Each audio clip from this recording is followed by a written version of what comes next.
तो हम अपनी इलास्टिसिटी की अगली क्लास स्टार्ट करते हैं। और पिछली क्लास में हमने सीखा था कि कैसे मतलब स्ट्रेस से स्ट्रेन निकाल के इलोंगेशन की तरफ बढ़ा जाता है, इस काम की तरफ हम थे। और आज लगभग 2-3 घंटे पहले ऑलमोस्ट 2:25 के आसपास मैंने आपको एक और 9 क्वेश्चंस का एक सीपीपी दिया था कि भाई आप टेस्ट की तरह उसे ट्राई कर सकते हैं, है ना। देखा होगा आपने, कर भी लिया होगा अटेम्प्ट। जिन भी बच्चों ने रिप्लाई भेजा मुझे उसमें से हाईएस्ट मार्क्स गए हैं 16 आउट ऑफ 36। तो हम अब देखते हैं, क्योंकि उसके साथ ही ये क्लास चलेगी। और बाकी यार आप अटेम्प्ट करके रखा करो, ऐसा मत करना कभी भी कि ग्रुप नहीं देख रहे हो या बिल्कुल क्लास के टाइम ही ग्रुप देख रहे हो। कोई काम दिया जाए उतना करना, है ना। तो कल वाली क्लास में हम जहां पे थे हमने यूं दोनों चीजें सीख ली थी। एक वो वाला केस जिसमें पूरी रोड में स्ट्रेस सेम है, तो उसमें कैसे इलोंगेशन निकालते हैं। डायरेक्ट स्ट्रेन लिखो। पूरी रोड में अगर स्ट्रेस सेम है तो आप डायरेक्ट स्ट्रेन लिखिए और यंग मॉडुलस का यूज कीजिए और हो गया, है ना। समझ आया। ये जो वर्ड है ना, ये जो वर्ड है मॉडुलस ऑफ इलास्टिसिटी, ये वर्ड पहली बार यंग ने यूज किया था। थॉमस यंग एक साइंटिस्ट थे, उन्होंने पहली बार ये वर्ड यूज किया था, young means modulus of elasticity. तो बाद में उन वाले मॉडुलस को तो बोल दिया गया यंग मॉडुलस, और बाकी फिर अलग से नाम उसी पे चलते गए। कॉमन नाम उनका रख दिया जो उन्होंने दिया था, मॉडुलस ऑफ इलास्टिसिटी, इस तरह से। तो दूसरा हमने सीखा था कि अगर पूरी रोड में वेरिएबल स्ट्रेन आ जाए, सॉरी स्ट्रेस आ जाए, एक्स पे डिपेंड करे, तो एक छोटा एलिमेंट dx लेंथ का लिया, उसमें एक्सटेंशन dy माना, और फिर कैसे डेल्टा एल निकाला, है ना। वो वाला भी होगा दिमाग में आपके। क्लियर है ना वो बातें। ठीक है। तो एक चीज फिर हमने ये भी सीखी, फ्रीली फॉलिंग रोड में कितना इलोंगेशन हुआ था। कल किया था 0 हुआ था। लेकिन मैंने आपको बड़ा क्लियर कहा था कि इसका ये मतलब नहीं कि हमेशा 0, वो तो एक स्ट्रेस 0 आ गया था उसमें। अब आज कुछ करने के लिए, और सच में मैं कहूं तो ऐसा काम था कि आपको अच्छे से करना चाहिए। और बहुत से बच्चों ने तो खैर, मैं सोल्यूशन नहीं लेकिन एटलीस्ट आप आंसर तो भेजते कि भाई क्या थे क्या नहीं। तो मुझे भी थोड़ा आइडिया लगता, आपको भी आइडिया लगता क्या है। कोई नहीं, अब आप मैच करेंगे। भाई आप एक बार यस सर से ही जवाब दे देना। कितने बच्चे ये अटेम्प्ट कर चुके हैं 9 सवाल। ठीक है, मतलब पांच तो नाम आए हैं, मतलब 5 तो जवाब आए हैं अभी। मैं पहले इसकी की लिख दूं ताकि आप अपना मैच कर पाए। ठीक है। हम जो, क्योंकि डिस्कशन का मतलब कुछ नहीं है, चीजें डिस्कस होंगी। सीपीपी नंबर 51 जो होगा, इसके साथ मैं लिंक भी कर रहा हूँ। और आप जब जो वीडियो लेक्चर देखेंगे, आपने पिछले से पिछला वीडियो लेक्चर देखा होगा, तो जब मैं सीपीपी का कोई क्वेश्चन डिस्कस करता हूं तो क्या वो स्क्रीन पे पूरा क्वेश्चन आ रहा था कि नहीं। Yes sir. वीडियो लेक्चर में देखा था ना आपने। तो ऐसा ही इसमें भी होगा। वीडियो लेक्चर के समय आप इसमें भी देख पा रहे होंगे। लाइव तो आपके पास ये है ही सीपीपी इस तरह से। क्वेश्चन नंबर फर्स्ट का आंसर बड़ा आसान है, बोलिए क्या आएगा। नहीं, जो इसमें ऑप्शंस हैं वो बात हो रही है। तो क्या आंसर आएगा।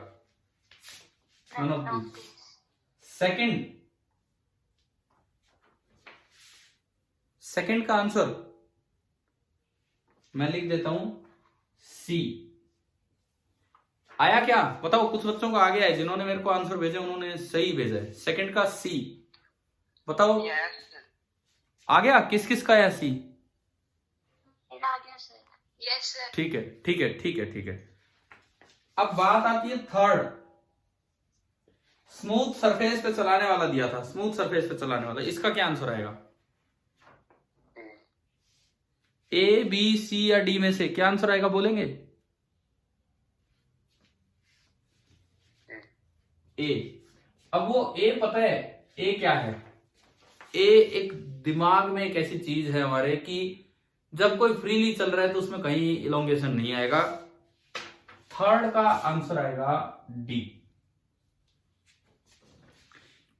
किसी बच्चे का आया डी बताओ आप, किसी का भी। हाँ ठीक है, आपने भेजा भी था। और किसी का डी आया भाई? ए कितने बच्चों ने टिक किया था? ए इसमें ए कौन कौन मार्क कर रहा था कि हाँ ठीक है? आपने, हर्षित ने किया, शायद एक हर्ष ने किया। भाई देखो, हम स्कूल में नहीं है, हम आमने सामने नहीं है, नहीं तो मैं जरूर आपका एक क्लास टेस्ट का हमने बोला था कि क्लास से पहले या क्लास के बाद छोटे छोटे टेस्ट होंगे, ठीक है? तो ये वो टेस्ट, ये उस तरह का टेस्ट है, मैं इनको नीचे कंप्यूटर में चेक नहीं करवाऊंगा, वहीं पे क्रॉस चेकिंग होके 9 क्वेश्चन फटाफट चेक होगी और फिर क्लास स्टार्ट होगी। इस तरह का काम था ये। तो बहुत से बच्चे इसमें ए मार्क करके आते शायद। फोर्थ, फिफ्थ, देखो तीनों सवाल एक जैसे हैं। एक में तो स्मूथ सरफेस है, एक में रफ सरफेस है लेकिन फ्रिक्शन ज्यादा है वो चल नहीं पा रहा, और एक में रफ सरफेस है लेकिन फ्रिक्शन कम है तो वो चल पा रहा है। मतलब एक में फ्रिक्शन नहीं लग रहा, एक में स्टैटिक लग रहा और एक में काइनेटिक लग रहा। फोर्थ और फिफ्थ के आंसर बताओ क्या है, अगर आपके पास सीपीपी है तो। हाँ जी बोलेंगे? मेरे तो गलत है। हाँ ठीक है, पहचान गया आपकी वो ही गलत है। Yes sir. ठीक है, फोर्थ एंड फिफ्थ मैं आपको बता दूं, इनके भी आंसर आएंगे डी। ठीक है, अभी देखेंगे हम कैसे, कोई ये तुक्के वाली बात नहीं। सिक्स्थ में फिर से एक स्मूथ सरफेस है, पिछली बार स्मूथ वाला क्वेश्चन था थर्ड, और अब फिर से एक स्मूथ सरफेस है। अभी जब ये डिस्कस करेंगे हम एक एक तो क्वेश्चन आपको फिर से बताएंगे क्या है क्या नहीं। तो एक स्मूथ सरफेस है लेकिन इंक्लाइंड है। तो पहली बात तो ये है, जीरो या नॉन जीरो सिक्स्थ में? Non zero. और आंसर है ए, जीरो। तो मैं बार बार कह रहा हूं, तुक्के मत मारो, तुक्के मत लगाओ। मतलब हम मेरा ए ही आया था, मैं सोचे गलत हो कहा। अब फिर वही बात है ना, आपने ए मार्क तो नहीं किया वहां पे। और एक और बात है ना कि हम बार बार कह रहे हैं कि अपनी कॉमन सेंस कई बार गलत ले जाती है हमें, बिकॉज वो बिल्कुल सही तरीके से हम सोच नहीं पा रहे होते हैं। कल भी मैंने कहा था फ्रीली फॉलिंग रोड का, क्या मैंने सीधा एक लाइन में आपको आंसर दिया था? आप लोग बताओ, क्या फ्रीली फॉलिंग रोड का मैंने वैसे ही कहा था कि लो ये तो फ्री आई, पूरा निकाला था ना कि वो क्यों जीरो आए? तो वो तरीका सीखना जरूरी है, इसीलिए तो कभी तो जीरो का नॉन जीरो आ रहा है, कभी जीरो आ रहा है, ये चीजें हमारी समझ आनी चाहिए। ठीक है, मैंने आपके पास जो आंसर की सेंड की थी उसमें यही। अच्छा ठीक है ठीक है ठीक है, फिर मुझे याद नहीं है तो आपने सही लिखा होगा। सेवंथ का आंसर आएगा सी। सीयरिंग पे थे ये सवाल। हाँ भाई आया क्या सेवंथ का? हाँ ठीक है, आपका आ गया था। सेवंथ जैसा ही है एट, बिल्कुल उसी से आगे ए। एंड नाइन्थ आईआईटी जेई का था, एक पॉइंट मैं आपको बताऊंगा भी इसके बारे में, और एक एक्स्ट्रा पॉइंट भी बताएंगे, और आंसर है डी। सेकंड भी था, if compressibility of a material. क्या क्या क्या? अच्छा अच्छा ठीक है ठीक है, एट्थ में सेकंड नहीं, ये थोड़ा नंबरिंग में गड़बड़ हुई है। फिर आप ऐसा करो, ये इसको नंबर 9 मान लो और नीचे वाले को नंबर 10, और ये 10 सवाल है तो ये मैक्सिमम मार्क्स 40 हो गए। 40, ये थोड़ा सा नंबर मिस हो गया वहां पे, मैक्सिमम मार्क्स 40 हो गए। ठीक है, यहाँ पे एक नंबर मिस होने से नाइन्थ का आंसर आएगा सी, और जो लास्ट है हमारा वो 10th हो जाएगा, एंड 10th का आंसर आएगा डी। ये हमारा बिल्कुल करेक्ट अब आंसर की है इसकी।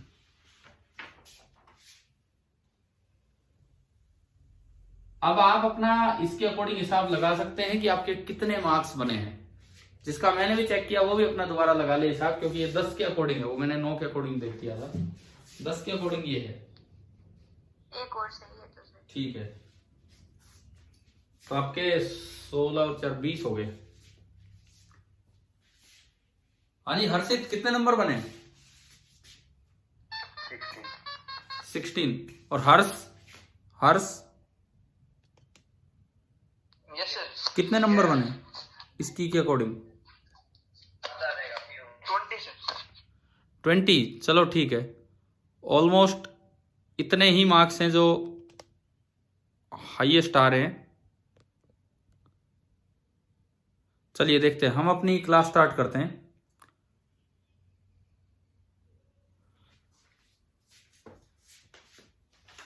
देखो सबसे पहली बात, मैं यार किसी एक बच्चे को होस्ट बना दूं?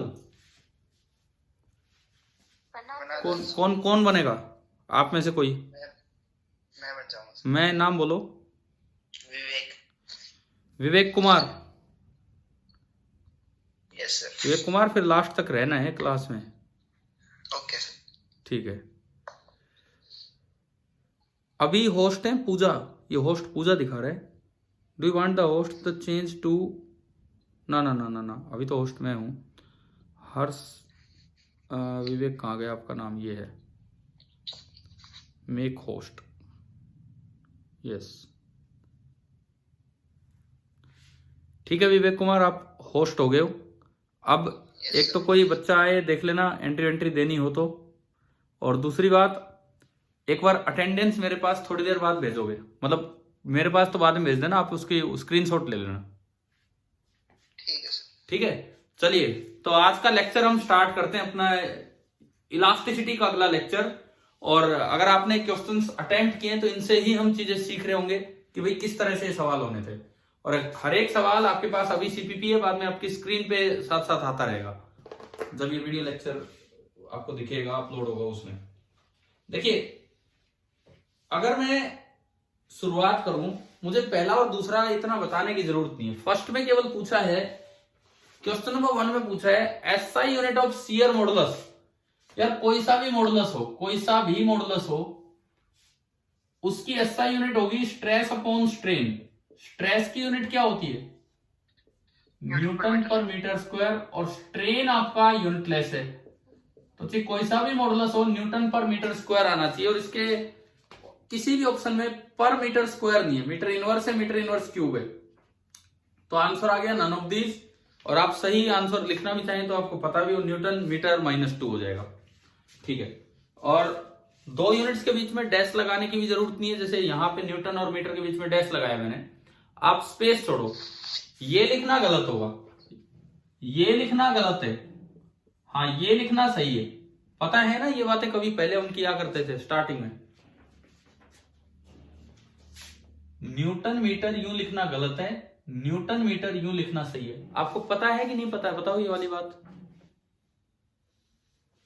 जब भी 2 यूनिट्स का प्रोडक्ट कई यूनिट के तौर पे आ रहा है, तो आप हमेशा उनके बीच में स्पेस दीजिए। नहीं लगाते बच्चे, नहीं लगाते स्पेस, लेकिन वो लगाना चाहिए। देखो, मैं 2 चीजें आपसे पूछूं, पहले भी कभी हमने डिस्कस की हैं। एक तो ये है और एक ये है, क्या ये दोनों सेम है कि अलग अलग है? ये 2 चीजें मैं अगर लेके चलूं यहां, क्या ये दोनों चीजें सेम हैं या बिल्कुल अलग अलग है?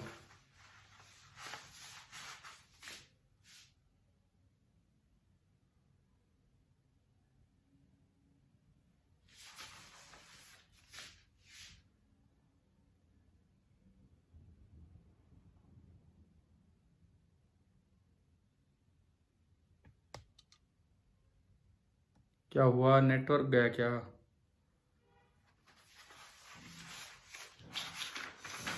आजा भाई, नेटवर्क जल्दी आजा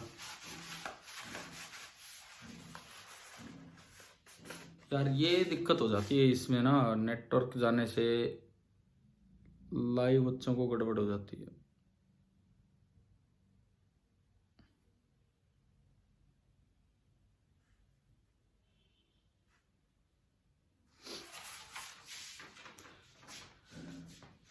तो जो पहला क्वेश्चन था, पहला जो सवाल है, उसमें आप सीधा ही लगा सकते हैं। लेकिन मैं आपको एक और पॉइंट यहां समझा रहा था बीच में, मैं वेट कर रहा हूं आपका नेटवर्क की आ जाए, मतलब मेरा आ जाए, बात एक ही है। चलिए कोई नहीं, तब तक मैं एक पॉइंट बताता हूं। अगर ये केस है और एक ये केस है, ये 2 केसेस आपके हैं, तो इसमें क्या डिफरेंस है, कौन सी यूनिट किस चीज की है? अभी हम एक बार फिर से आपको ज्वाइन करवा के फिर स्टार्ट करते हैं। तो मैंने आपसे पूछा कि ये किसकी यूनिट है और ये किसकी यूनिट है। मैं थोड़ा यूनिट्स के ऊपर था, इलास्टिसिटी से अलग। एक mn है और एक mn है, ये किसकी यूनिट है और ये किसकी यूनिट है बताओ? ये ऊपर वाली तो यूनिट है टॉर्क की। टॉर्क की यूनिट क्या होती है? न्यूटन मीटर बोलो, चाहे मीटर न्यूटन बोलो, आप उसे वर्क की भी यूनिट बोल सकते हो, वर्क में भी यही आता है। अब आप ये बताओ ये किसकी यूनिट है? ये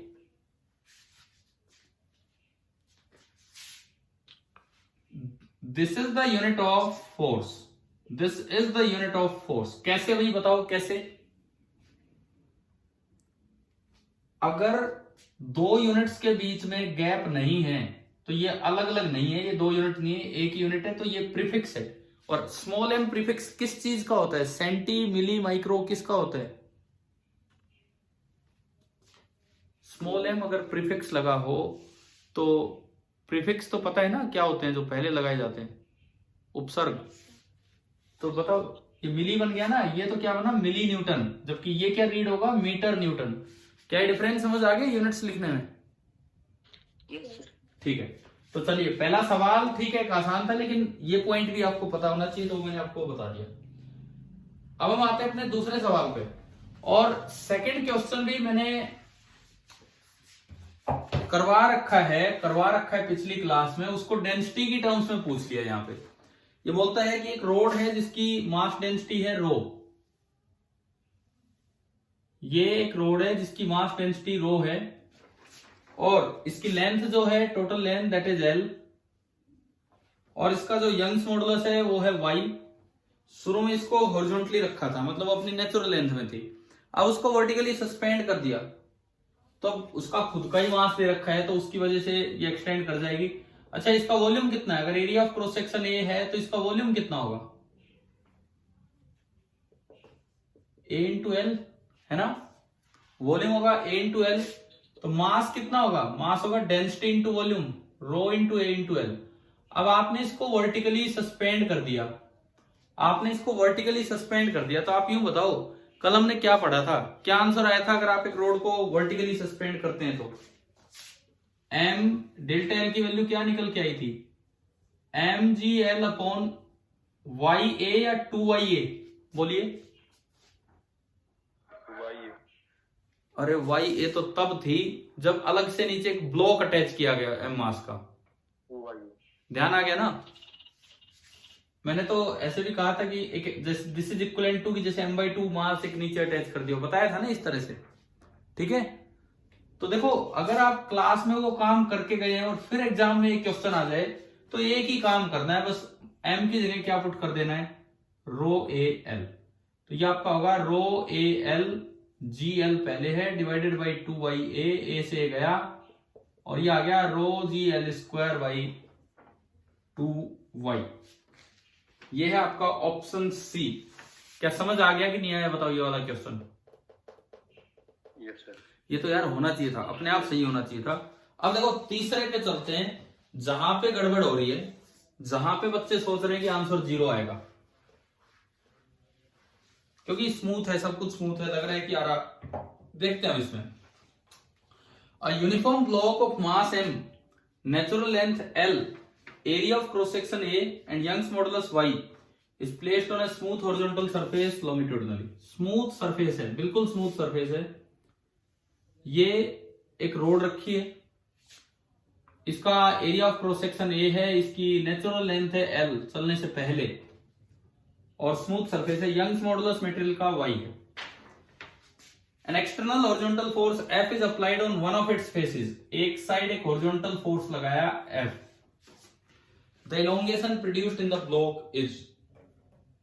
तो यार आपने किस लिहाज से 0 आंसर दिया? मतलब जो बच्चे 0 बोल रहे हैं, क्या सोच के 0 आंसर दिया? क्या अंदर इंटरनल टेंशन नहीं आएगी? अगर इंटरनल टेंशन आई तो स्ट्रेस आया, और स्ट्रेस तभी आता है जब स्ट्रेन आया होगा। स्ट्रेन आया होगा मतलब कुछ ना कुछ इलोंगेशन हुआ होगा, है ना? और न्यूटन लॉ के समय हमने इंटरनल टेंशन निकाली, न्यूटन लॉ के टाइम भी। देखो कैसे, आप इसका कोई क्रॉस सेक्शन कंसीडर कीजिए, आप यहां से किसी भी लेंथ एक्स पे जाओ, कैसे निकालते हैं इंटरनल फोर्स बताएंगे? पिछली क्लासेस में सीखा है हमने। इसको लेफ्ट और राइट ले लेंगे, फिर किसी एक पार्ट को देखिए। इसको ब्रेक कर लो और खाली एक साइड को देख लो, किसी भी साइड को। मान लो मैं लेफ्ट वाली साइड को ही देख रहा हूं, वर्टिकली तो इस पे फोर्स लग ही रहे होंगे, वर्टिकली इसका खुद का वेट, कुछ भी इसका वेट हो, मान लो पूरे का मास m है, पूरे का मास अगर n है तो x लेंथ का मास कितना होगा, m/l इंटू एक्स और एक g। कुछ पार्ट इस पे लगेगा नॉर्मल रिएक्शन, वो तो कोई चक्कर ही नहीं, हो तो बैलेंस हो गए। अब बात करूं हॉरिजॉन्टली, फ्रिक्शन है नहीं, पीछे कोई फोर्स लग नहीं रहा, F इस पे लग नहीं रहा, तो कौन सा फोर्स है जो इस पे लग रहा है, F इंटरनल, केवल F इंटरनल। और क्या इसमें एक्सेलरेशन है, वो ऊपर से पता लगेगा ब्रेक करने से पहले। वही तो स्टेप है, वही सेम स्टेप है जो इवन फ्री है ना, बिल्कुल एक्सेलरेशन है। पूरे का मास आपने m माना, तो इस पूरे रोड की एक्सेलरेशन कितनी है, ना एक्सेलरेशन F/m, F बराबर m है। ठीक है, आप बताओ क्या कल और आज में मैंने कोई नया स्टेप किया है क्या इसमें? No sir. कल भी यही किया, इसको ब्रेक, मैं वही तो कह रहा हूँ ना, आप तुक्कों में मत जाओ या इतनी कॉमन सेंस में मत फंसो कि हाँ ये तो दिख रहा है जीरो होगा ना। आपको IIT में सेलेक्ट होना है तो अपनी आदत ऐसी बनाओ, एक चीज जो कल सिखा दी कि बिल्कुल नेक्स्ट डे या उसी दिन यूज कर रहे हो, तो वो पहली बार में यूज करना दिमाग में हो कि हाँ भाई वो तो बताइए, वो यूज करें हम।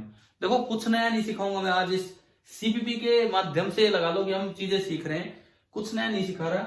2 घंटे पहले आपको देने का पर्पज ये था कि अगर आपको 1-1.5 घंटा भी मिले तो आप एक बार ट्राई कर लें, कहां गलतियां होती हैं आपको पता लग जाए। अब क्या होता अगर मैं इसी सवाल को डायरेक्ट अभी लेके चलता तो आपको ये भी नहीं पता लगता कि आप क्या गलती कर सकते थे, फिर तो मैं स्टेप बताता आपको समझ आता, होता कि नहीं, ऐसा ही होता शायद। ठीक है, अब सुनो, अब A आ गया तो F इंटरनल, इसका मास कितना है, इस लेफ्ट का मास m/l इंटू एक्स। अब बताओ F इंटरनल कैसे निकाले भाई, न्यूटन्स लॉ कितना होगा, एक ही तो फोर्स है, बराबर इसका मास कितना m/l इंटू एक्स और इंटू इसकी एक्सेलरेशन तो इसकी वही है जो पूरी ब्लॉक की है, m से m कैंसिल, तो मेरे पास F इंटरनल आ गया, कितना आ गया F/l और इंटू एक्स। समझ आ गया? अगली चीज, अब बताओ क्या मैं पूरे का स्ट्रेन एक साथ लिखूं या मुझे एलिमेंट मानना पड़ेगा, बताओ जो कल सिखाया उससे। एलिमेंट मानना पड़ेगा। हाँ बिल्कुल सही कि एलिमेंट मानना पड़ेगा। विवेक भाई क्यों मानना पड़ा एलिमेंट, बताओ क्यों एलिमेंट मान के करें हम, कहां से आइडिया लगा इस चीज का?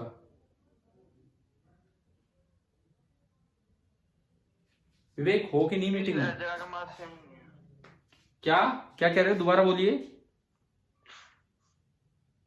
सर ये एक्स पे डिपेंड करेगा। ये जो F इंटरनल है ये x पे डिपेंड कर रहा है, ये हर जगह सेम नहीं है, तो इसलिए आप पूरा एक साथ स्ट्रेन लिख के काम नहीं चला सकते। तो अब आप क्या करोगे, पहले तो यहाँ पे सिग्मा ही लिख लो, पहले तो यहाँ पे स्ट्रेस लिख लो। स्ट्रेस होता है force upon area, F internal upon area. F internal ये रहा, तो आपका जो सिग्मा आ गया F अपॉन LA और इंटू एक्स, ये आपका सिग्मा आ गया F upon LA into x. Clear ना, यहां तक तो समझ आ ही गया होगा। ठीक है, अब इसके बाद आपको अगर ध्यान हो, बिल्कुल ध्यान होगा, कल ही तो बताया था क्या करना है, बताओ। इसके बाद एक छोटा सा एलिमेंट माने इसमें, ठीक है, मैं यहीं पे दिखाता हूं। मान लो मैंने एक छोटा सा एलिमेंट माना और उसकी नेचुरल लेंथ तो हम कितनी मानते हैं, नेचुरल लेंथ dx। अब ना एक आदत बना लो यार, कोई बुक वाला किसी तरीके से चल रहा होगा, कोई dl भी ले रहा होगा। मैंने कल भी कहा था हम लेंथ को भी dl बोल सकते हैं क्योंकि पूरी लेंथ है, कई इलोंगेशन को भी dl बोल देते हैं, लेकिन उनमें फिर कंफ्यूजन होता है, तो इसीलिए मैं तो dx dy बोल के आपको करवा रहा हूं। तो एक dx लेंथ का आपने पोर्शन माना जो नेचुरली जिसकी लेंथ dx थी, और इसमें हम एक्सटेंशन कितना मानते हैं आफ्टर इलोंगेशन, dy। हाँ बिल्कुल सही है।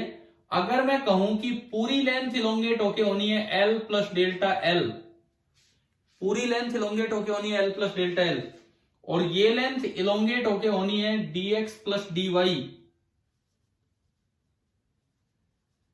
तो अगर कहीं इंटीग्रल dx की जरूरत पड़े तो वो तो कितना होगा पता है आप, शायद आपको ध्यान हो, l, वो तो इसकी नेचुरल लेंथ, और अगर कहीं इंटीग्रल dy की जरूरत पड़े तो वो कितना होगा, डेल्टा। भाई इसका मतलब बिल्कुल क्लियर है, कल वाली थ्योरी बिल्कुल क्लियर है, ठीक है ना। तो अब हम तो फिर तो यार आपसे होना चाहिए था ना ये सवाल, जब एक एक चीज आप सही बता रहे हो। मैम आप लिख लेते हो ना साथ साथ, बताओ। नहीं लिखा है तो लिखो, लिखो एक बार, अगर किसी ने नहीं भी लिखा है तो लिखिए, बिकॉज मैं फिर ये भाई ये बोर्ड छोटा है तो मैं फिर ये मिटाऊंगा यहाँ पे। लिख लिया सर। ठीक है ठीक है।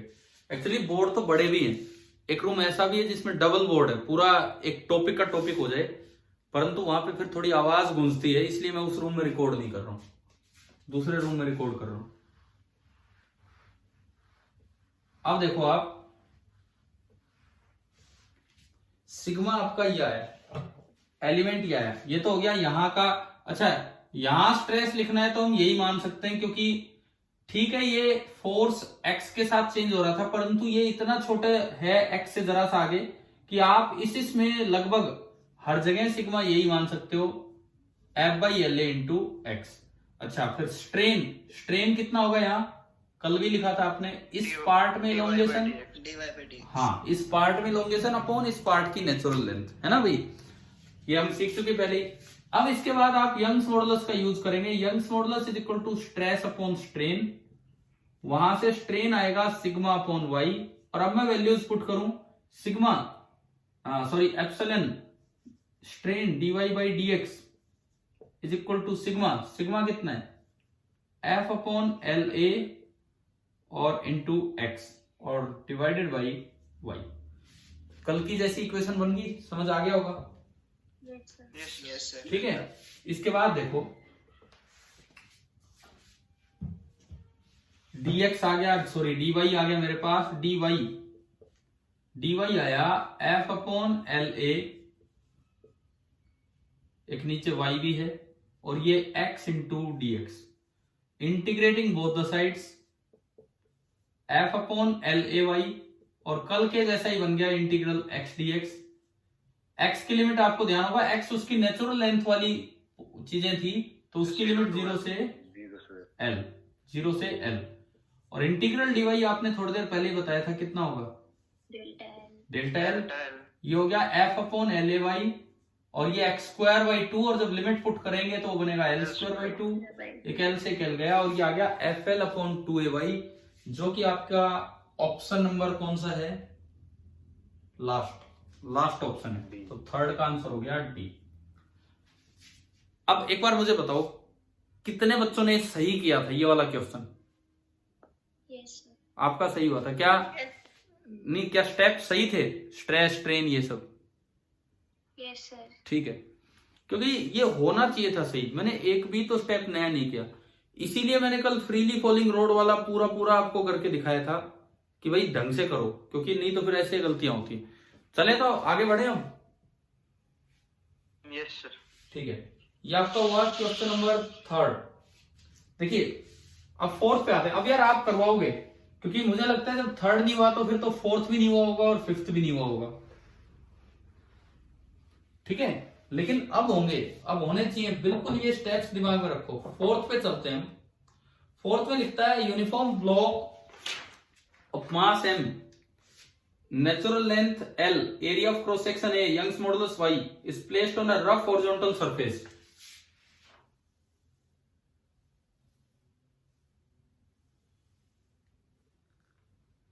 फिर वही अरेंजमेंट बिल्कुल सेम, L Y A सब कुछ वही है, मास M है। इस बार रफ सरफेस कर दी, जो सरफेस है उसको रफ कर दिया, यानी कि यहां फ्रिक्शन है, पिछली बार स्मूथ सरफेस थी, इस बार रफ सरफेस है। फ्रिक्शन कोएफिशिएंट है म्यू लॉन्गिट्यूडनली, इस तरह से रखा है। An external horizontal force F less than mu M g is applied on one of its faces, एक हॉरिजॉन्टल फोर्स लगाया F, लेकिन उस F की वैल्यू कम है म्यू एम जी से। भाई म्यू एम जी क्या है, म्यू एम जी क्या है यहाँ पे, नहीं फ्रिक्शन तो पता नहीं कितना है, म्यू एम जी फ्रिक्शन की कौन सी वैल्यू होती है, काइनेटिक नहीं लिमिटिंग। पहले अभी तो चला नहीं चला वो बात है ना भाई, हम जानते हैं इस पे नीचे लग रहा है mg, ऊपर लग रहा होगा इतना ही नॉर्मल रिएक्शन, क्योंकि वर्टिकली तो ये चल नहीं रहा, तो n is equal to mg, और फिर हम ये भी जानते हैं कि f लिमिटिंग जो होता है वो होता है म्यू इंटू एन, यानी कि जो एफ लिमिटिंग होगा, ज्यादा से ज्यादा जो फ्रिक्शन बन सकता है वो कितना बनेगा, म्यू एम जी। लेकिन आपने जो फोर्स अप्लाई किया है वो कितना अप्लाई किया है, उससे ज्यादा उससे कम? कम। पहली बात, क्या ये चलेगा या नहीं चलेगा, बताएं? नहीं चलेगा। बिल्कुल नहीं चलेगा। चलो ठीक है, ये तो हो गया रेस्ट पे। तो अब यूं बताओ, इस समय इस पे फ्रिक्शन कितना लग रहा है पीछे की तरफ रोकने के लिए? 0 F। एक बच्चे ने 0 बोला था। 0 अगर फ्रिक्शन होता तो यार ये तो भाग ही जाता फिर तो। म्यू एम जी लगेगा या नहीं, मेरा ये सवाल है। नहीं लगेगा। नहीं लगेगा। हाँ बिल्कुल सही। पहली गलती तो ये भी कर देते हैं तो 0, यानी कि पीछे एफ लग रहा है। तो क्या ये उसके इक्विवेलेंट है क्या, एफ आगे और एफ पीछे? Yes sir. नो सर, दोनों एंड्स पे नहीं लग रहा, वो एक अलग चीज है। एफ इधर एफ इधर, वो मतलब मैं उस केस पे ले जा रहा हूं जो हमने पहले देखा है। बिल्कुल शुरू में हम बैलेंस्ड फोर्स ले रहे थे, बैलेंस्ड फोर्स, और उसमें क्या दोनों एंड्स पे एफ नहीं लगा देते थे, एफ इधर लगाया एफ इधर, जब वो टेंसाइल और कंप्रेसिव सिखाया है ना। ये उससे अलग है, एक एफ तो लग रहा है एंड पे, और दूसरा जो एफ है वो पूरी सरफेस पे। तो जब आप एक पार्ट को ब्रेक करोगे स्ट्रेस निकालने के लिए, इंटरनल निकालने के लिए, तो उस केस में तो पूरा पूरा एफ लग रहा होता है, लेकिन अब पूरा एफ नहीं लगेगा, वो नीचे कितना बचेगा वो लगेगा। तो थोड़ा सा तो फर्क है, थोड़ा सा तो डिफरेंस है। मुझे भाई स्ट्रेस निकालना है, अब जानते हो तरीका वही।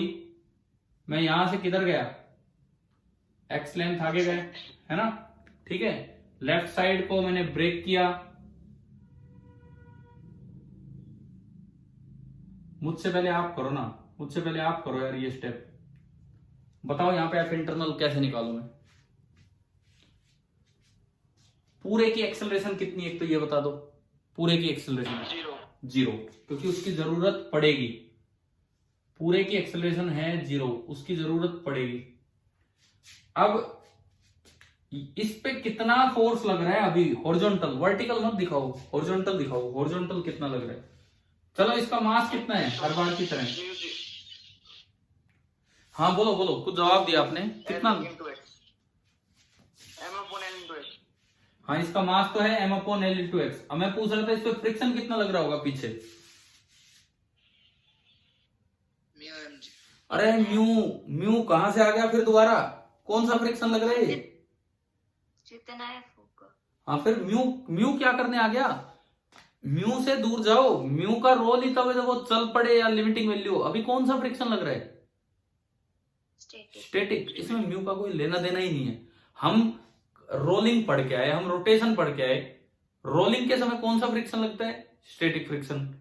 तो उसको म्यू एम जी तो नहीं लिखते थे, उसको तो और ही तरीकों से निकालते थे, है ना, ठीक है। पूरे पे टोटल फ्रिक्शन कितना लग रहा है, पूरी सरफेस पे टोटल फ्रिक्शन एफ, जितना आगे लग रहा है उतना ही। एफ फ्रिक्शन लग रहा है एल लेंथ पे, तो एक्स लेंथ पे कितना फ्रिक्शन लग रहा होगा? एक्स लेंथ पे फ्रिक्शन, स्टैटिक फ्रिक्शन। F/L/x। हाँ समझ गए ना, म्यू का तो कोई रोल ही नहीं है। समझ में आया? तो राइट पार्ट लेफ्ट को पुल कर रहा होगा कि पुश कर रहा होगा? F internal force right part जो है वो लेफ्ट पार्ट को पुल करेगा कि पुश करेगा? पुल करेगा, बिकॉज उसकी एक्सेलरेशन आगे नहीं है, कहीं नहीं है, एक्सेलरेशन 0 है। तो एक फोर्स पीछे लग रहा है, तो एक फोर्स इस एंड पे आगे लगेगा, एफ इंटरनल, और इस पार्ट की एक्सेलरेशन 0 है। इसका मतलब एफ इंटरनल को बराबर होना पड़ेगा इस पार्ट पे लगने वाले स्टैटिक फ्रिक्शन पे, है ना। और स्टैटिक फ्रिक्शन इस पार्ट पे जो लग रहा है वो लग रहा है एफ इंटरनल बराबर F/L/x। यार सबसे बड़ी चुनौती तो ये होती है यहां तक पहुंचना है, उसके बाद तो सेम स्टेप है। अब बताओ कुछ समझ आने लगा कि नहीं?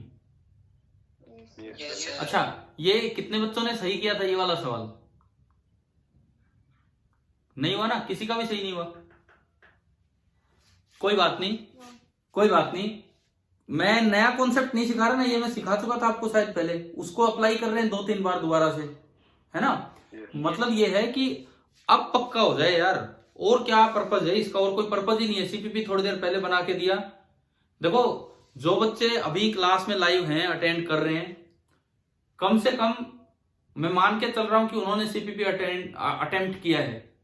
कितने जो जितने बच्चे हैं सभी ने किया है ना, जितने भी बच्चे हैं अभी क्लास में, ठीक है। और सबका ये गलत था, सबसे नहीं हुआ।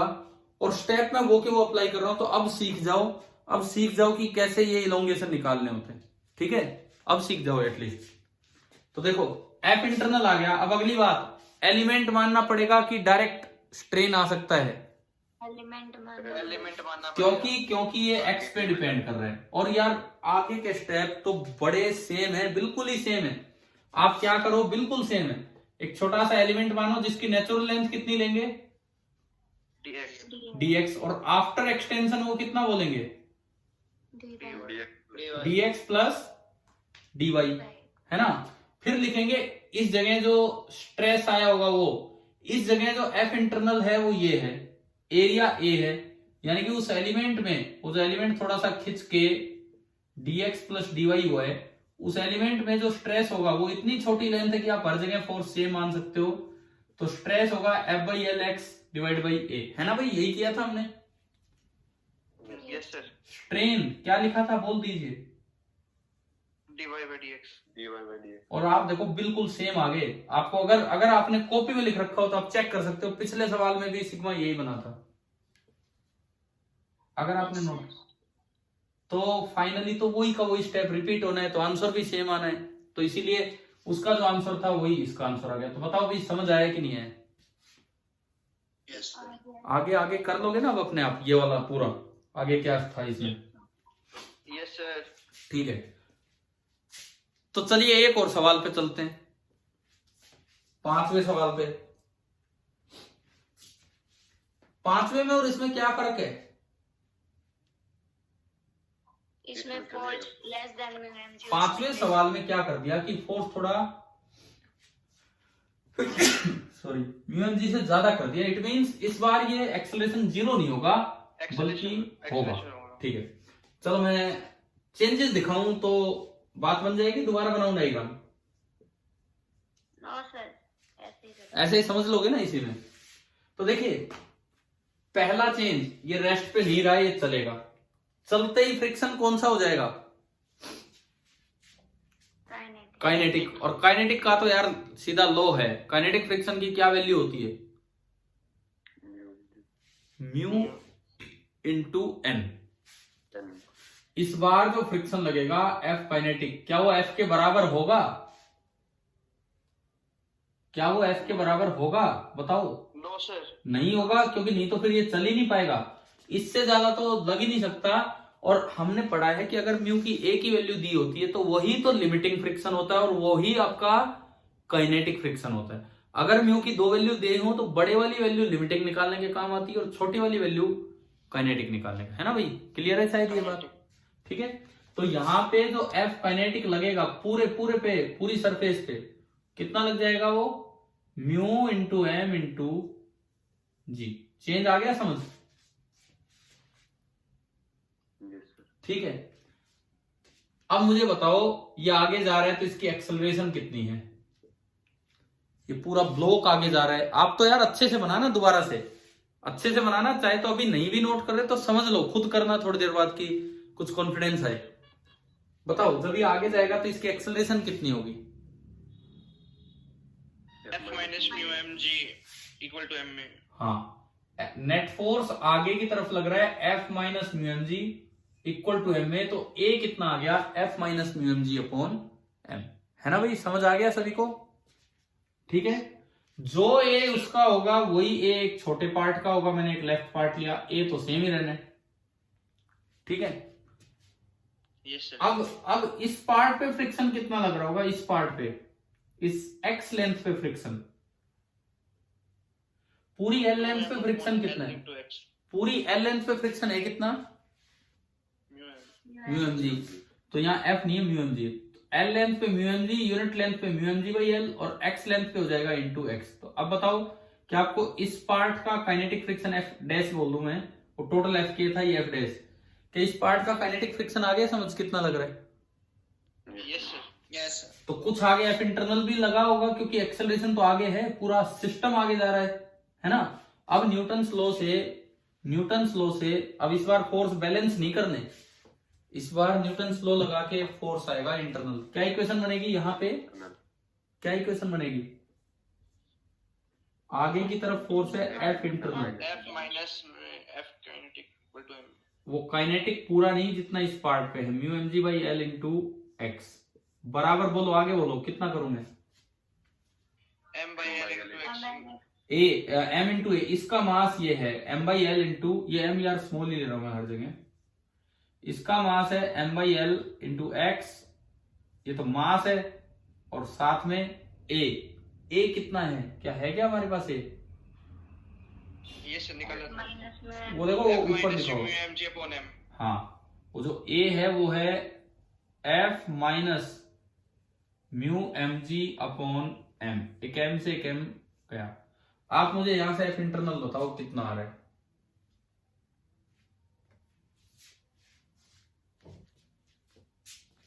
इस स्टेप से आप एफ इंटरनल बताएंगे कि कितना आ रहा है। 2 आ रहे से 2 नहीं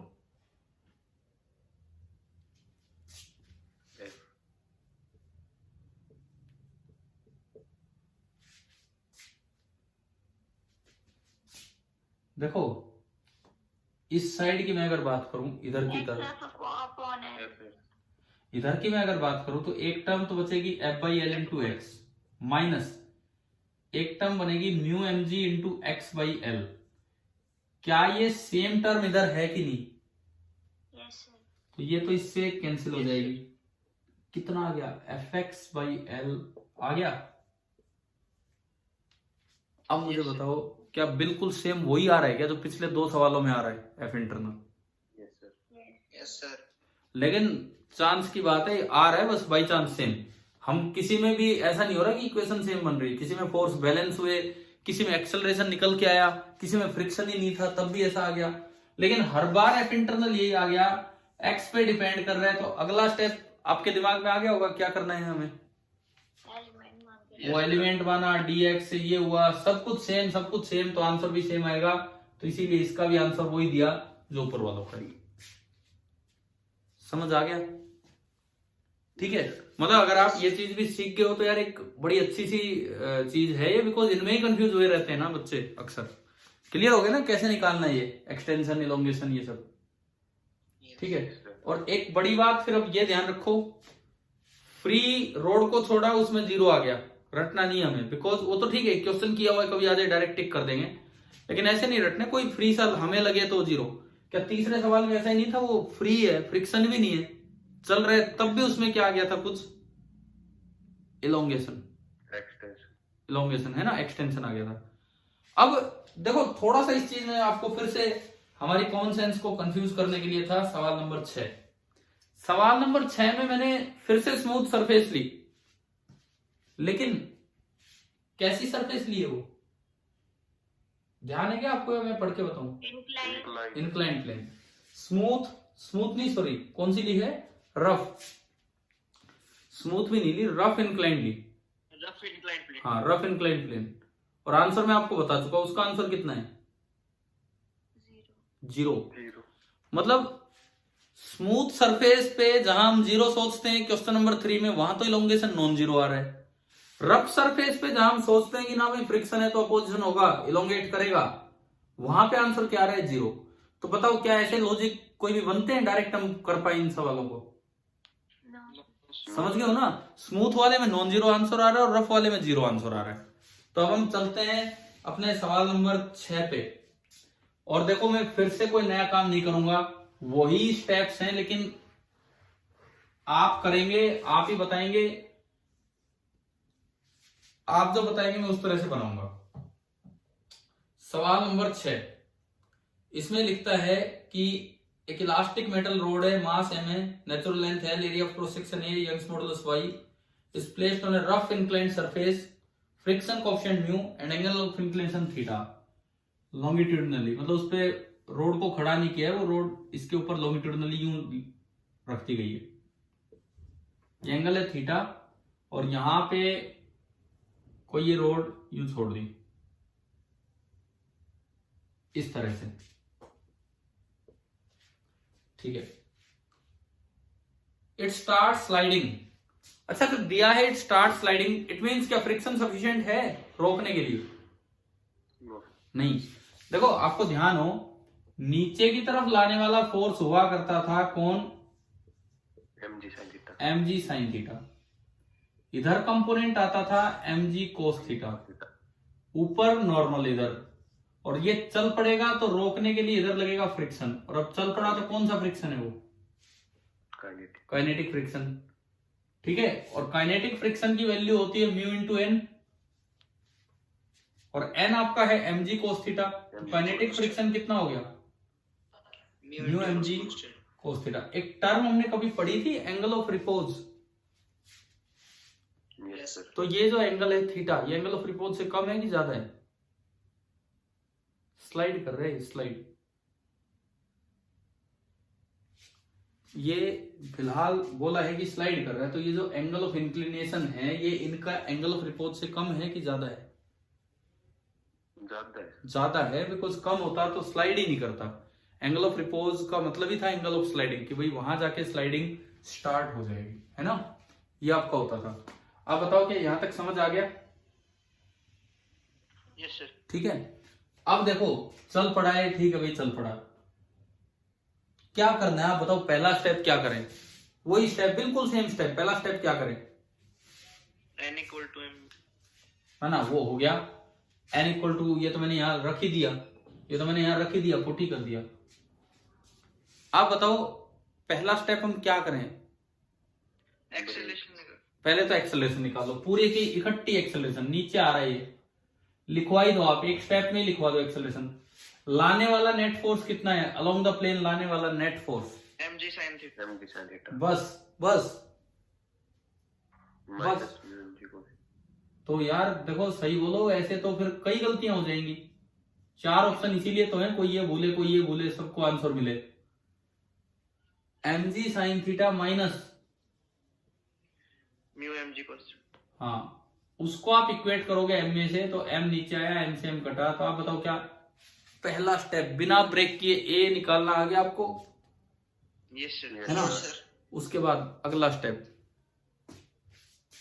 पार्ट कट करेंगे। विवेक भाई अटेंडेंस ले लिए ना आपने? Yes sir. ठीक है, आपने पार्ट कट किया किसी भी एक्स लेंथ पे जाके, अगला काम ये। उसके बाद अगला स्टेप क्या करना होता है? इसकी फ्री बॉडी डायग्राम उसका बनाए, कटे हुए पोर्शन का फ्री बॉडी डायग्राम बनाए हम, बस खाली है। इस कटे हुए पोर्शन का मास कितना होगा? m/l इंटू x, ये कटे हुए पोर्शन का मास हो गया। तो इस पार्ट पे नीचे कितना फोर्स लगेगा? नीचे अलोंग द प्लेन, भाई देखो बिल्कुल सीधा तो मैं दिखाऊं तो m/l xg लगेगा। इसका इधर क्या कंपोनेंट आएगा? m/l xg sin थीटा, और इधर क्या आएगा? cos theta. m/l xg into cos theta. ऊपर नॉर्मल का एक टुकड़ा जो इसको बैलेंस करेगा। पीछे कितना फ्रिक्शन इस पे लग रहा होगा ये बताओ? एफ के डैश में अगर बोलूं तो कितना फ्रिक्शन? कितना? Mu n dash. Mu into n dash. ठीक है, चाहे तो ऐसे निकालो म्यू इंटू एन डैश, फिर वो एन डैश की जगह ये रखना होगा, चाहे तो यहां से निकाल लो। ये पूरा फ्रिक्शन कितनी लेंथ पे लग रहा था? एल पे।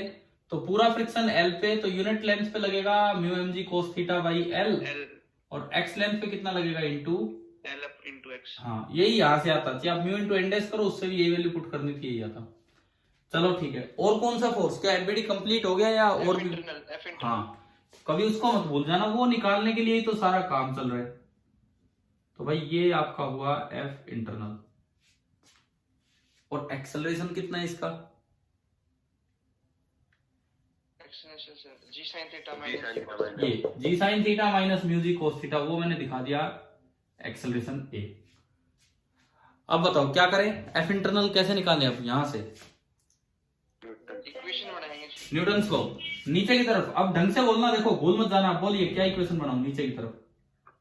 m/l g sin theta plus f internal. m/l g sin theta, ये हो गया x sin theta plus f internal, आगे माइनस हाँ ये वाला minus mu M g cos theta into x by l l बराबर, अब बोलो आगे, एम बाई एल मास, इसका मास कितना है M by L into x और into g sine theta a, हाँ ए ये रहा और ए है g sine theta minus mu g cos theta. बताओ जी इस इक्वेशन से एफ इंटरनल कितना आ रहा है इस इक्वेशन से?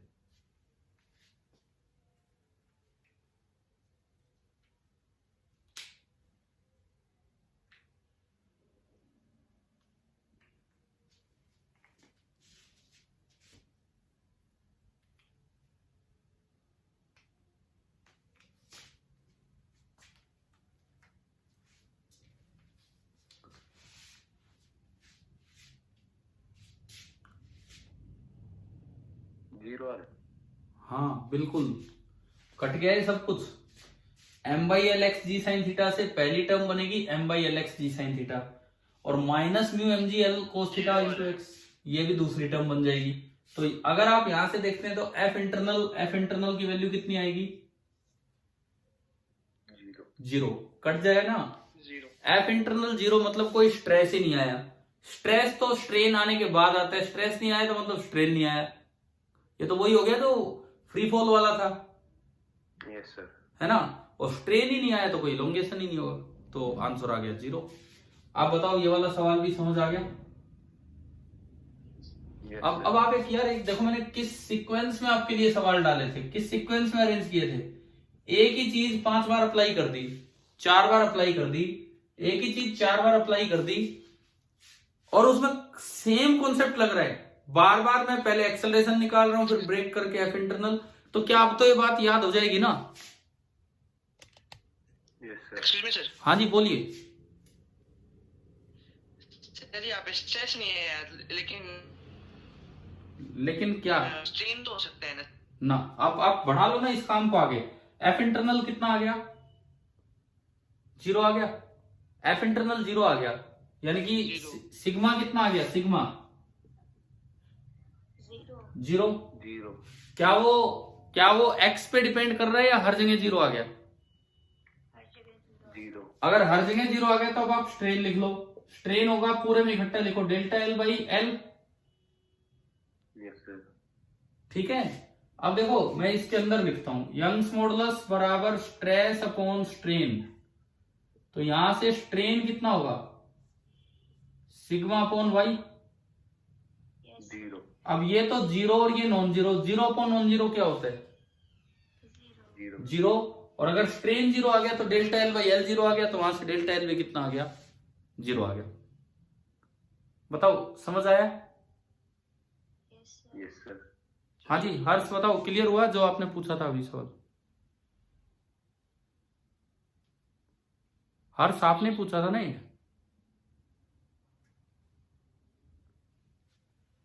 अरे बोलिए, क्लियर हो गया फिर ये कैसे बताया? Yes sir. ठीक है, वो मेरा अलग कंफ्यूजन था सर, वो हो गया। कुछ और भी अगर अभी डाउट है तो वो भी पूछ सकते हो आप इसमें। बताओ मैं रुका हुआ हूं, अगर कुछ और भी पूछना है तो। No sir. नहीं, अगर आपको लगता है कि ये बात नहीं पूछना चाह रहे थे, कुछ और यहाँ पूछना है तो आप पूछ सकते हो, और नहीं तो फिर बाद में पूछ सकते हो। तो भाई आप ये बताओ, इन 4 सवालों ने लगभग अब ये काम पक्का कर दिया कि नहीं हमारा? कोई भी सवाल आ जाए हम इस तरह से जाएंगे। Yes sir. Yes sir. ठीक है, और सिखा मैंने ये काम कल भी दिया था, कल भी तो सिखा दिया था ये काम, आज अप्लाई करना था आपको। कोई बात नहीं, जैसा भी अप्लाई हुआ अभी हम ये पूरा कर रहे हैं, बिकॉज यहां तक तो लॉन्गिट्यूडनल की बातें हो रही थी। इसके बाद कुछ शियरिंग की बातें होंगी, देन कुछ वॉल्यूमेट्रिक की बात होगी। तो सवाल नंबर 7 पे हम चलते हैं। क्वेश्चन नंबर 7th 8th इन दोनों में केवल और केवल शियरिंग स्ट्रेन की, शियरिंग स्ट्रेस इनकी बातें हो रही हैं। चलते हम 7वें सवाल पे। देखिए आप,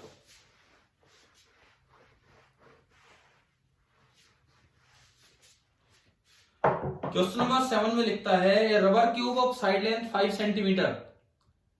क्यूब है वही जैसे उस दिन हम ये वाला डिब्बा लेके आए थे, इस तरह का डिब्बा लेके आए थे शेयरिंग दिखाने के लिए, समझ रहे हो? एक क्यूब है, एक एंड फिक्स होगा, एक एंड पे मैं फोर्स लगा रहा हूँ, ये थोड़ा सा टिल्ट कर जाएगा। ये वो वाले सवाल आ गए। तो इसमें लिखता है rubber cube of side length 5 centimetre has one side fixed while a tangential force equal to 1800 Newton is applied on the opposite face। आप केवल एक ये दिखा दो बस, एक साइड फिक्स है और एक साइड पे आगे की तरफ फोर्स लगाया 1800 न्यूटन, ये लगाया। अब ये लिखता है मॉडुलस ऑफ रिजिडिटी ईटा, ईटा बनाया था ना हमने इसका सिंबल, वो आपको दिया गया है 2.4 इंटू 10⁶ न्यूटन पर मीटर स्क्वायर। ये आपका ईटा की वैल्यू दी गई है। तो यहां पे आपसे पूछता है lateral displacement of the strained face is, क्या पूछा है बताओगे? कौन सी चीज पूछना चाह रहा है ये थोड़ी देर में ये ऐसा हो जाएगा, थोड़ा सा जाएगा साइड में, थोड़ा सा ही मेटल वेटल के रबर के क्यूब है, टाइट रबर है, हाँ भाई ऐसा हो जाएगा ये थोड़ा साइड में जाके। इस एंगल को भी हमने पता नहीं कल क्या नाम दिया था, डी थीटा दिया था कि थीटा? D theta. ये लेंथ ए और उस डिस्प्लेसमेंट को क्या बोला था? dx। तो इस सवाल में dx पूछा है, इस सवाल में dx पूछा है।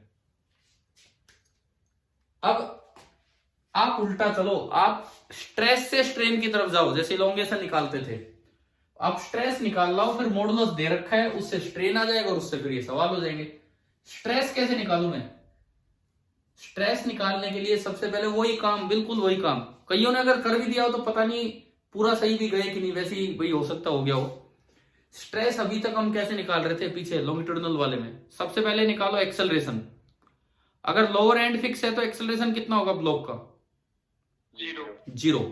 और 0 होने का कारण ये है कि लोअर एंड पे इतना फ्रिक्शन लग गया होगा, इतना तगड़ा फ्रिक्शन लग गया होगा, स्टैटिक चिपका रखा होगा कि ये जा ही नहीं पा रहा, बिल्कुल उतना ही। ठीक है, तो हमें एक बात तो ये पता लगी कि एक्सेलरेशन इसकी 0 है। उसके बाद बताओ स्ट्रेस कैसे निकालते हैं? इंटरनल फोर्स निकालने के लिए मैं क्या करूं? ब्रेक करें, बिल्कुल वही करना है।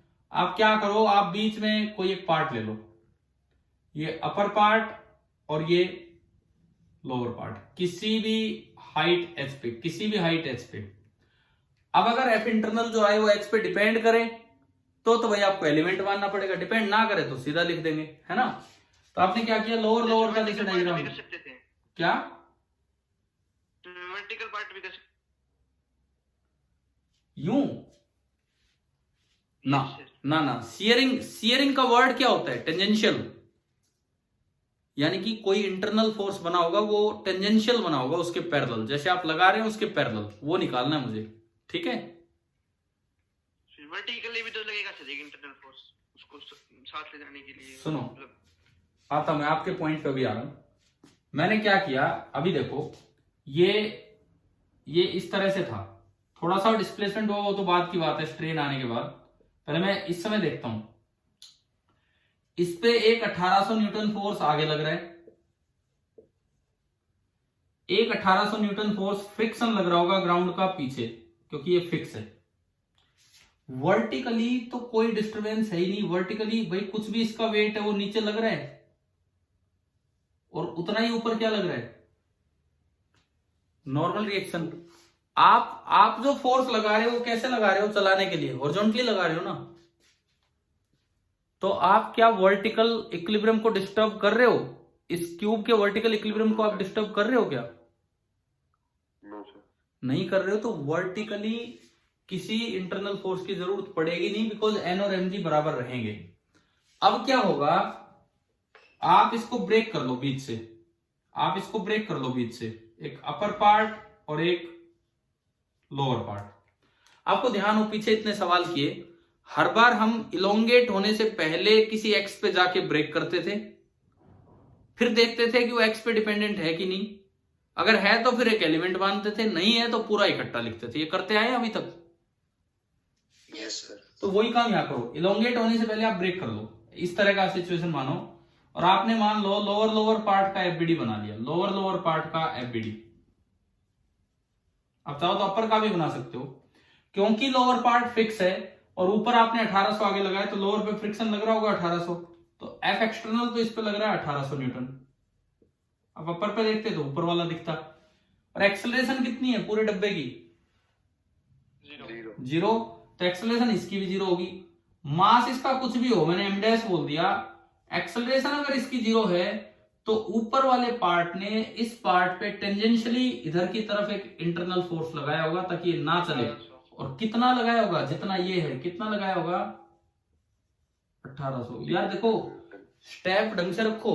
आप लोगों ने जिससे हुआ ये सवाल, उसने बस उसको देख लिया, जिससे हुआ ना, मैं बता रहा हूं, केवल उसको देख लिया ना। तो ये देखा नीचे भी लगना है, ना ये देखा ब्रेक करना है, ना एक्सेलरेशन देखी है ना, वो तो डायरेक्ट आ गया भाई एफ एक्सटर्नल। एफ एक्सटर्नल से स्ट्रेस नहीं निकलता, स्ट्रेस तो निकलता है किससे? एफ इंटरनल से। समझ आया?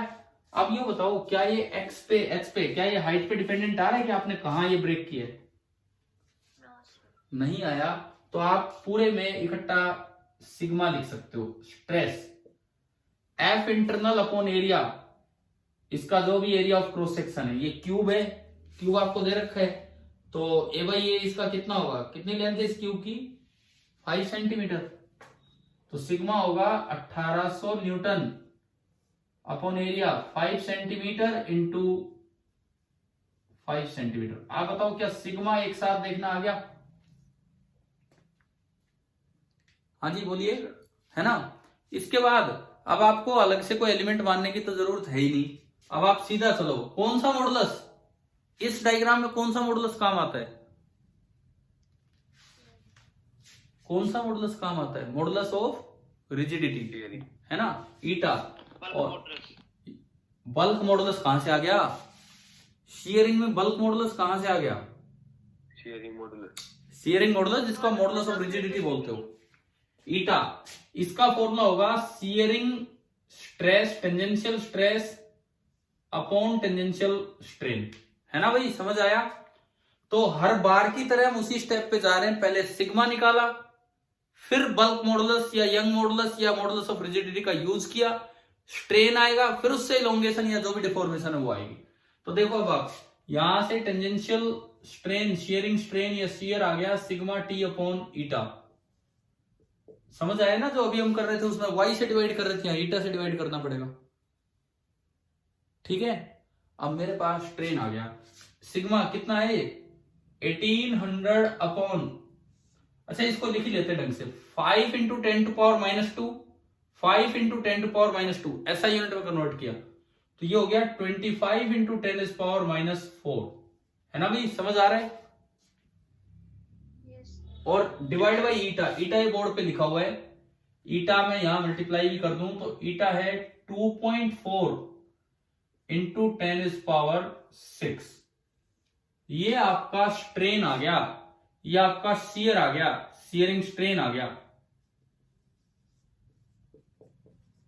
ये आपके पास शियरिंग स्ट्रेन आ गया। अगर मैं 10 की पावर इकट्ठी करूं, 6 और -4 2 से ऊपर वाली 2 भी कट गई, तो भाई ये तो बच रहा है 18 अपॉन 25, 2.4 को 24 और ऊपर 10, 6 से कट रहा है, 6 3 18, 6 4 24, 2 से और गया 2 5, 5 से गया 5, तो देखो ये तो 3/10 ही आ गया, 3/10, यानी कि स्ट्रेन कितना आया मेरे पास?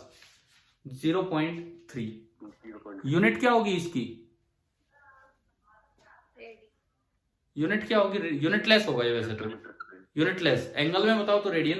अब अगले जो 2 सवाल है ना, 7वां और 8वां, बस यहां से स्टार्ट होंगे।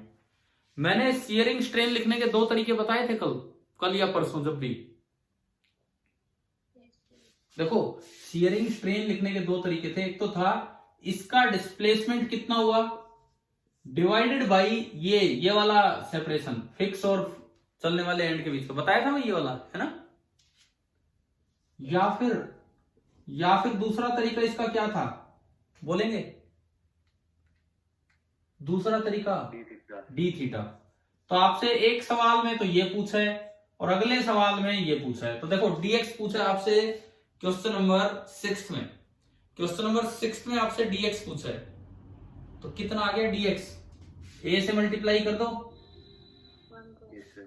a है कितना 5 सेंटीमीटर, 5 सेंटीमीटर इंटू ये आया 0.3, तो यहां से dx आपका आया dx 5 सेंटीमीटर इंटू 0.3 कितना हो गया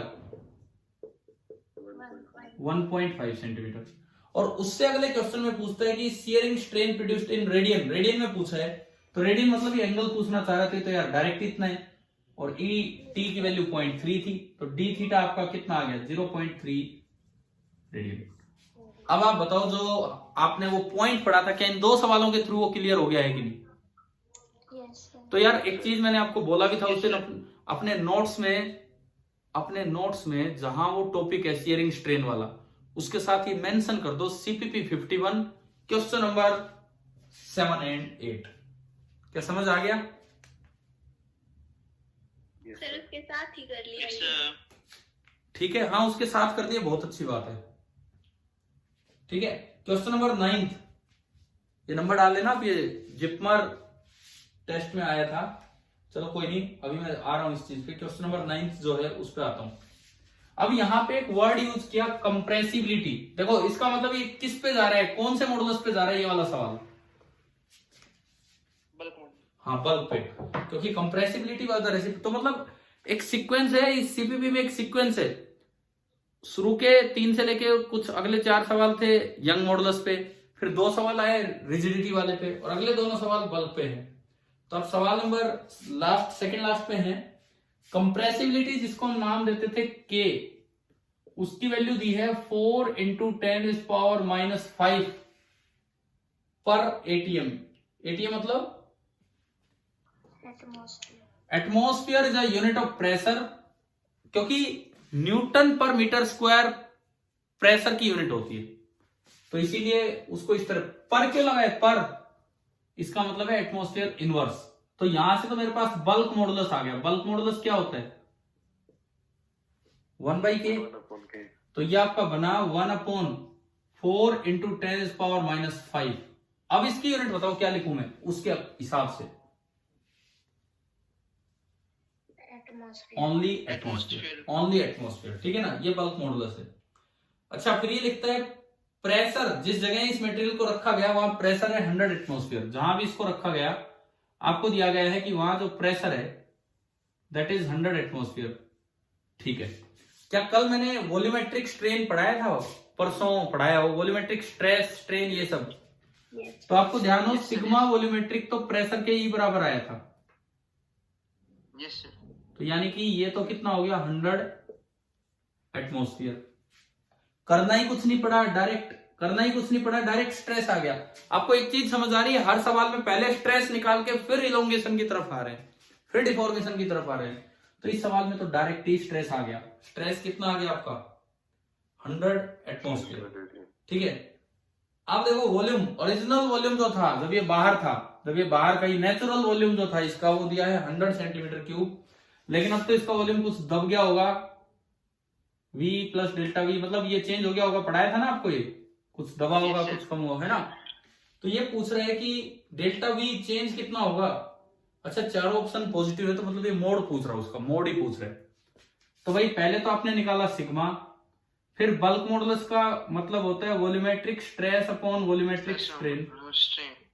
तो यहां से वॉल्यूमेट्रिक स्ट्रेन आ गया, आपको दिख गया। वही काम वॉल्यूम में भी हो रहा है, जो लेंथ में हुआ, जो एरिया में हुआ, वो वॉल्यूम में भी हो रहा है। तो तीसरी बार ये Yes, sir. तीनों मॉडुलस यूज हो रहे हैं।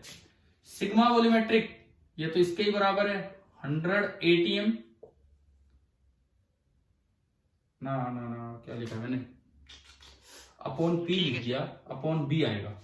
ठीक है, अपॉन B आएगा ये, upon bulk modulus. Bulk modulus कितना है ये दिख रहा है मुझे, 1/4 × 10⁻⁵ ATM। ATM से ATM कैंसिल, ये ऊपर गया, 4 भी ऊपर गया और 10⁻⁻5 भी ऊपर गया, तो 2 पावर कट जाएंगी। तो बताओ वॉल्यूमेट्रिक स्ट्रेन कितना आ गया? 4 × 10⁻⁻3. हाँ, स्ट्रेन यूनिटलेस होता है, और वॉल्यूमेट्रिक स्ट्रेन का मतलब था mode of ΔV upon original volume था ना ये आ गया। तो इसमें नेगेटिव ऑप्शन नहीं है, तो इट मींस आपको मोड डेल्टा वी बताना है, mode delta we. Plus minus की वजह से नन ऑफ दिस पे मत भागा करो इन सवालों में। तो ये आपका आया 4 इंटू 10⁻³ इंटू ओरिजिनल वॉल्यूम, और ओरिजिनल वॉल्यूम जो नेचुरल वॉल्यूम इसका है वो है 100 सेंटीमीटर क्यूब, 100 सेंटीमीटर क्यूब। तो बताओ कितना बचा है सेंटीमीटर क्यूब में? 4 इंटू 40 कहाँ है? ये 40 है। 4 into 10⁻⁻1 4 इंटू 10⁻⁻1 यानी कि 0.4 सेंटीमीटर क्यूब। एक बार आप ये बताओ, क्या यहां तक इन 8 सवालों तक, या यूं कहें ये 9वां सवाल था, ये 9 सवाल आपको समझ में आ गए? जो पीछे पढ़ा डायरेक्टली उसी पे बेस्ड थे, Yes, sir. ठीक है। अब मैं आपको एक आज की क्लास का लास्ट पॉइंट बताता हूं, उसके बाद फिर आपका ये अगला सवाल भी हो जाएगा। ये IIT JEE 2005 का क्वेश्चन है।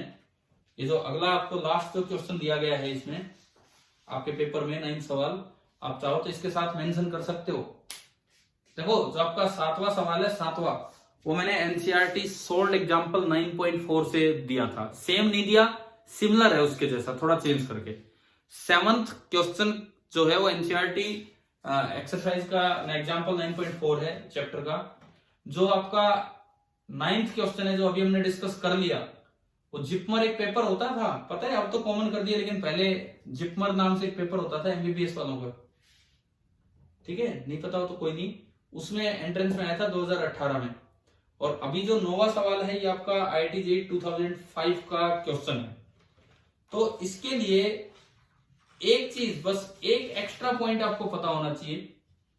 अब यहाँ पे एक प्रेशर नहीं है, आप पढ़ा आपने ये वाला क्वेश्चन पढ़ा है? बताइए, ये क्वेश्चन पढ़ लिया क्या आपने लास्ट वाला? बहुत दूसरे बहुत। अच्छा, the pressure of a medium is change from 1.01 into 10⁵ pascal to 1.165 into 10⁵ pascal. क्या मतलब है? देखिए इसका ये मतलब है कि एक बॉल है, मान लो कोई भी बॉल है या कुछ भी है, चलो एक मीडियम ही है, उसका प्रेशर ये कह रहा है कि इनिशियल प्रेशर था 1.01 इंटू 10⁵ पास्कल, ये दिया है।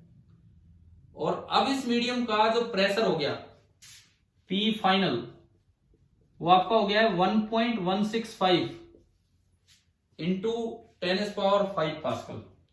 तो प्रेशर कुछ चेंज हुआ, मीडियम का प्रेशर, ठीक है।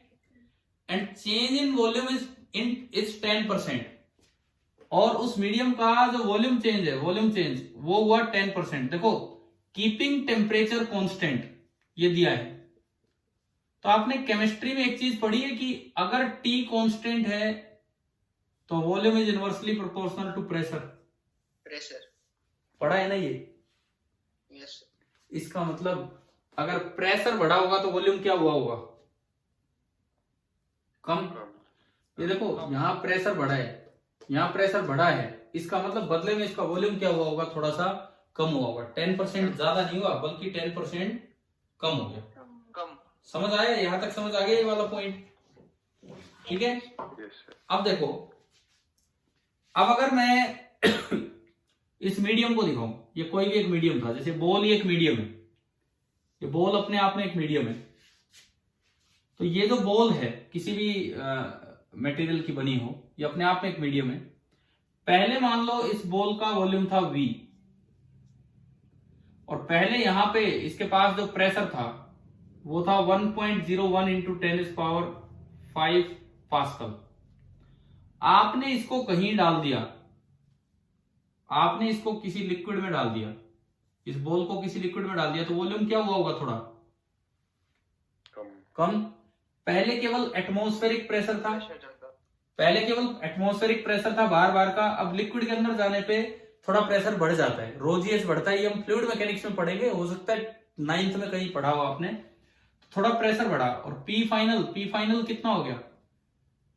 1.165 इंटू 10⁵ पास्कल। लेकिन वॉल्यूम में चेंज 10% हुआ, तो वॉल्यूम 10% बढ़ा कि 10% कम हुआ? कम। कम कम हुआ, तो नया वॉल्यूम हो गया V minus 10% of V। V का 10% कितना होगा?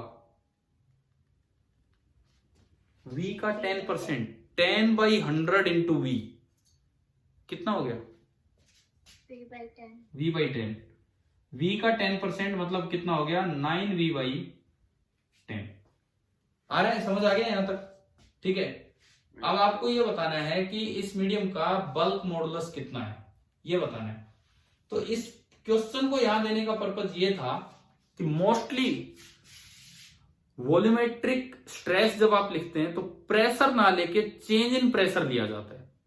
आपने कल केवल लिक्विड में उसको डाल के दिखाया था, मतलब मैंने पढ़ाया था आपको, लिक्विड में डाल के दिखाया था। तो हमने बोल दिया था कि बल्क मॉडुलस में, sorry, volumetric stress is directly equal to pressure, बताया था कि नहीं? नितिन सर। हाँ जी, नमस्कार सर, समय हो गया? हाँ, टाइम क्लास है 6:30 बजे। अच्छा। तो ठीक है बच्चों, ये आखिरी सवाल हम अगली बार डिस्कस करेंगे शायद। आप कैसे हो जाएगा? हाँ, तो आपको मैंने बता दिया, अब आप कर लो अपने आप। जो वॉल्यूमेट्रिक स्ट्रेस होता है उसमें प्रेशर की बजाय अक्सर चेंज इन प्रेशर लिया जाता है, वो होता है वॉल्यूमेट्रिक स्ट्रेस। बस इतनी सी बात है। अब आप ट्राई करेंगे तो आपसे सवाल होगा, नहीं तो अगली क्लास की शुरुआत हम इस क्वेश्चन से कर देंगे, अगर आपसे नहीं होता है तो। ठीक है, ओके। चलिए ठीक है, थैंक यू। कल फिर मिलते हैं शाम को।